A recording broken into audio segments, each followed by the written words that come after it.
मैं अपना काव्य पाठ शुरू करती हूँ। कविता का शीर्षक है जंग लगना।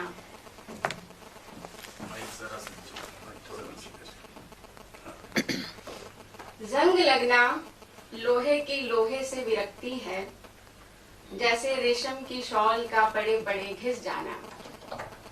सभी कुछ जो नाजुक है और कठोर है वो टूटना चाहता है, फिर भी जंग लगना टूटने का सुंदर ढंग है। पीस डालो खुद को कि बीच से रंग उतर आए, धैर्य इतना कि दिल में छेद हो जाए। लोहे को सिर्फ लोहा नहीं काटता, उसका अपना लोहा भी काटता है। रेशम के कीड़े शॉल में छुपे रहकर धैर्य से टूटते रहते हैं।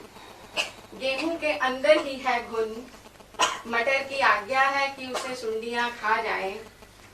गुड़ चाहता है उड़ती हुई मक्खियां रातों रात उसे छक जाएं और गुड़ की ताकत से वो दिन भर भिनभिनाए। कौवे चाहते हैं कि वे निसंग उड़ते हुए पकड़े जाएं। पोखर में उगे फूल चाहते हैं कि खेलते हुए बालक राह भटक कर यहाँ आ जाएं। मार्क्स की मूंछ से बाल झड़ रहे हैं, जहाँ बाल गिरता है श्रमिक पौधा लगा देता है। प्रार्थना की ये कैसी विकृति कि हाथ जुड़े हैं कि दिल जुड़ा रहे, और जिस दिल में भरा पड़ा है कांच वही कह रहा है कि दिल टूट जाए। दूसरी कविता का शीर्षक है छुट्टियों में पेड़ों को भूल जाना। इमारत के प्रथम तल पर बने अपने दफ्तर में पहुंचते ही मैं ऊंचे पेड़ों का स्पर्श करती हूँ। इन्हें स्पर्श करते ही मन में ख्याल आता है कि मुझे दिमाग को ठंडा रखना चाहिए। आखिर हम दुनिया में लोगों की बातों का अच्छा बुरा मानने नहीं आए हैं। फिर भी माहवार ऐसे दिन आते हैं जब घर की चाबी से दफ्तर का ताला खोलने की कोशिश करती हूँ। निर्भर करता है उन दिनों में कितना मिली जुली, कैसे भूली मिली दुनिया में। 3 दिन के अवकाश के बाद मैं सुबह दफ्तर आई। पेड़ों को देखकर ख्याल आया कि इन छुट्टियों में मुझे एक बार भी इन पेड़ों की याद नहीं आई। कदम्ब के फूल जिन्हें देखकर लगता है कि इतना सुंदर भी ना हुआ करे कोई, वही सुंदर फूल मुझे बिल्कुल भूल गए थे। ये पेड़ लंबी छुट्टियों में मुझे याद नहीं आते, फिर भी यहाँ लौटकर तसल्ली करती हूँ कि वे हैं। बदलते मौसम के साथ गहरे प्रेम में हवा के झोंके पर झूलने को आतुर, इतने कातर उतने भावुक, जितने स्थिर उतने आकुल। मेरे पेड़ों ने कहा मुझसे, अच्छा है छुट्टियों में पेड़ों को भूल जाना, उन्हें याद ना करना और लौटकर झूठा लगने की हद तक प्रेम करना, बार बार इन्हें छूना और कहना, कैसे रही मैं इतने दिन तुमसे दूर। दुनिया में बहुत काम करने आए हैं हम, जिसमें से ये भी एक काम है दुनिया में खो जाना, छुट्टियों में पेड़ों को भूल जाना, लोगों की बातों का अच्छा बुरा मानना, नष्ट करना अपने एकांत को बाद में पछतावे के लिए, और विनय करना पेड़ों से इसकी बहाली के लिए। अगली कविता का शीर्षक है कैमरे की आंख।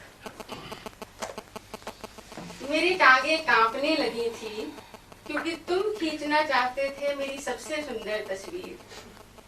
ऐसे आग्रह पर कुरूप जो छुपा हुआ था कब से यकदम बलवान हो गया। अभी तक जो जमा रखे थे चीड़ की पत्तियों पर पैर अचानक डगमगाने लगे थे। कैमरे की आंख काइयां है, आईने से भी चालाक, गंभीरता की ओट में हमारी आंख की पुतलियों से मखौल करती है। कैमरे में बैठा है कोई मनचला जो हमारे असुंदर होने की वेदना का मजा लेता है। इतना घबरा गए हैं खुद के साथ रहते रहते कि खुद की तस्वीर आश्चर्य से देखते हैं। फोटो देखते हैं या खुद को किसी और की नजर से देखते हैं, अपने चेहरों पर छपी रेत घड़ियां देखते हैं। व्यग्रता से देखूंगी मैं ये तस्वीर, परीक्षा का परिणाम देखती हूँ जैसे, अरे बहुत कुछ छूट गया है इसमें, मसलन मेरी कांपती हुई टांगे।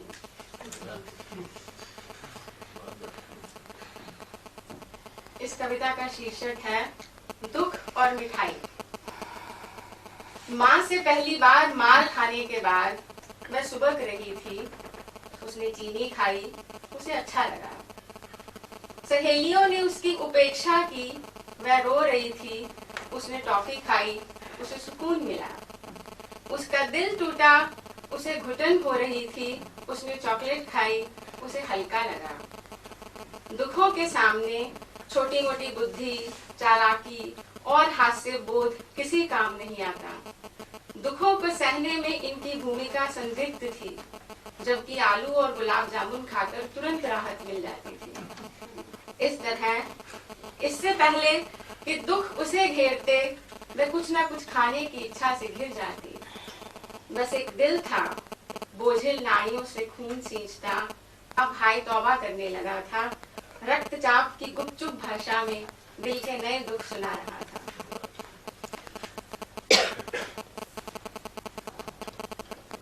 इस कविता का शीर्षक है राई का दाना। उपेक्षा अस्तित्व के किसी अमूर्त हिस्से पर नहीं, दिल पर आघात करती है। हर बार की दुत्कार से हमारा दिल थोड़ा सिकुड़ जाता है। एक दिन ये सिकुड़ कर इतना छोटा हो जाता है जैसे राई का दाना। राई का दाना इतना छोटा होता है जैसे है ही नहीं। लिहाजा चम्मच भर डालने की सलाह देती हैं चाचियां, जिन्होंने सदियों पहले समझ लिया था कि उपेक्षा से मिले दुख अपनी जगह और अरहर की दाल का स्वाद अपनी जगह है। प्रणय प्रस्ताव के प्रत्युत्तर में तुम्हें देने के लिए मेरे पास राई के दाने जितना दिल है। अब ये तुम देखो, इतना छोटा दिल अगर ठीक होगा प्रेम के लिए।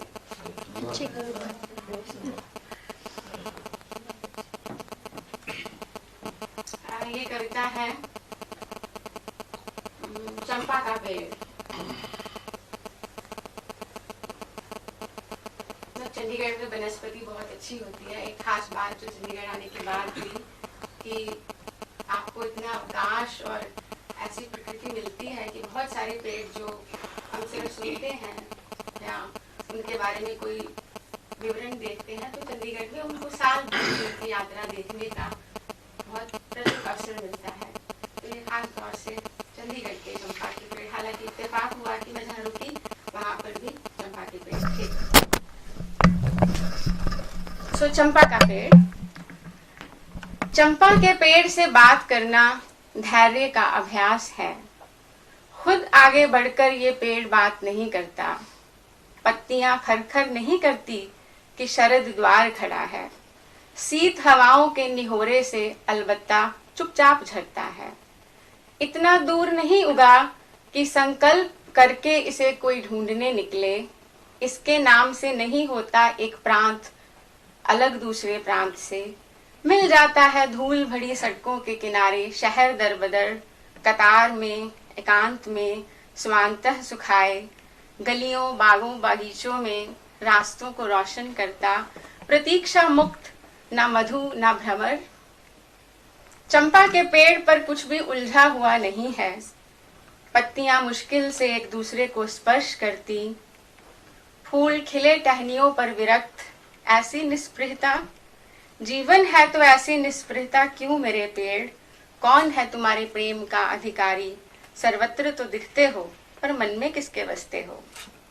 उत्तर मिला धीरे से, निस्पृहता मेरा ढव है। प्रतीक्षा में रत हूँ उस पथिक की जो जानता है सत्य पृथ्वी परायण होते हुए भी उभयचर है। निर्द्वंद है पर करुणा से रिक्त नहीं।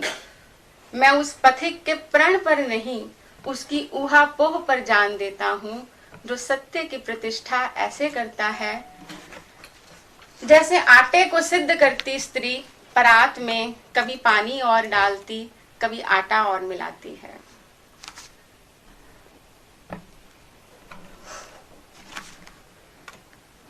कविता का शीर्षक है अनानास। बेवजह अनानास खरीद लेती हूँ मैं। मुलायम फलों के बीच इसकी कांटेदार कलगी शहर के बीच जंगल की याद दिलाती है। दोस्तों को खिलाए हैं मैंने अनानास के कई व्यंजन। उन्हें बताती हूँ कि ये स्वास्थ्य के लिए बहुत गुणकारी है। कायदे से मैंने इसके गुणों पर कोई लेख नहीं पढ़ा है। ज्ञान की मौखिक परंपरा ठेलते हुए मैं समाज में सुरक्षित महसूस करती हूँ। अनानास की जंगली गंध और चुभती हुई मिठास जुबान को सच बोलने के लिए उकसाती है। इस जंगली सुगंध और चुभती हुई मिठास के सहारे क्यों ना दोस्तों से आज ये कह दिया जाए कि आत्मा का घाव बहुत गहरा है। हमारी दोस्तियों के अनुबंध इसे सोख नहीं पाते। ये अनानास का अद्वितीय गुण है कि जरूरी चीजों की सूची बनाते हुए ये कभी याद नहीं आता। घर इसके बगैर ऐसे चलता है जैसे जीवन की खुशी में इसका कोई स्थान नहीं। घर प्रेम के बगैर भी ऐसे चलता है जैसे जीवन की खुशी में इसका कोई स्थान नहीं। फिर भी इन्हें देखते हुए मैं इनकी ओर ऐसे लपकती हूँ जैसे मैं केवल प्रेम करने और अनानास खाने ही दुनिया में आई थी।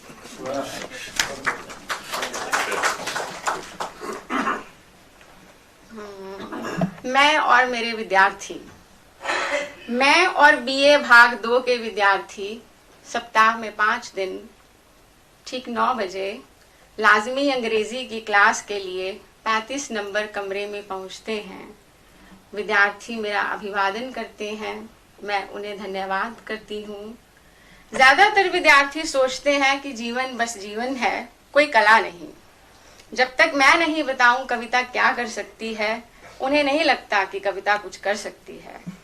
2-3 विद्यार्थी हैं मेरे जैसे हर कक्षा में, भावुकता, व्यग्रता और जिज्ञासा की तिहरी चपेट में। इन विद्यार्थियों से मैं कहती हूँ कि खुश रहा करो। विचार मग्न ये विद्यार्थी जिसे सीख समझना चाहिए उसे आशीष समझते हुए कृतज्ञता से थोड़ा और दब जाते हैं। खैर, अगले 55 मिनट हम साथ रहते हैं।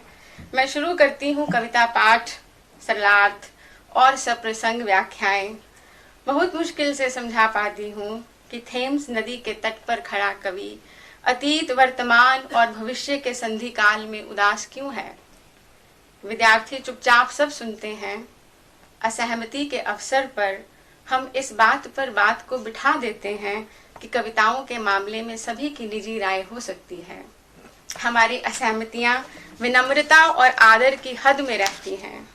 कविता के सारांश पर बात करते करते मेरी आवाज धीमी हो जाती है और अंततः मैं किताब बंद कर देती हूँ। बचे हुए कुछ मिनटों में हम एक दूसरे से बिछुड़ने लगते हैं। कुछ विद्यार्थी घुस जाते हैं सफ़ों के हाशियों में और नीली स्याही से उन हाशियों में फूल, पत्ते, झोपड़ियां और स्तब्ध मनुष्य की भंगिमाएं बनाते हैं। शरारती विद्यार्थी अखबारी जिल्द पर छपी अभिनेत्री की मूछ बनाकर और अभिनेता के होठों पर सुर्खी लगाकर अचानक ही यथार्थ को कुछ आसान कर देते हैं। और इधर मैं सोचती हूँ कि क्या सारांश पाठ की नैतिक जरूरत है। घंटी की आवाज हमें उन हाशियों से वापस खींच लेती है और एक परिचित हड़बड़ाहट में हम 35 नंबर कमरे से निकल जाते हैं। अंतिम खिड़की वाली सीट।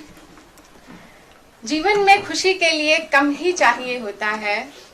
यह कम कई बार बस इतना होता है कि हमें जब बसों, गाड़ियों और जहाज़ों में यात्रा करनी हो तो हम इतने भाग्यशाली हों कि हमें खिड़की वाली सीट मिल जाए। हम टिकट लेकर बगैर सहयात्रियों से उलझे सामान सुरक्षित रखने के बाद आसानी से अपनी खो में जा सकें। घर से निर्जन के बीच ऐसी जगहें बमुश्किल होती हैं जहां हम फूल जैसी हल्की नींद ले सकें। सैकड़ों पेड़ झुलाएं नींद को या बादलों की सफेदी ले जाए निर्वात की ओर। इस छोटी सी नींद से जगना चमत्कार जैसा है। ये नींद हमारे छीजे हुए मन को सिल देती है, जैसे हम इस हैसियत में लौट सकें और खुद से एक बार फिर पूछें कि हम कौन हैं, भले ही इस प्रश्न के उत्तर में हम फूट फूट कर रो पड़ें। धन्यवाद।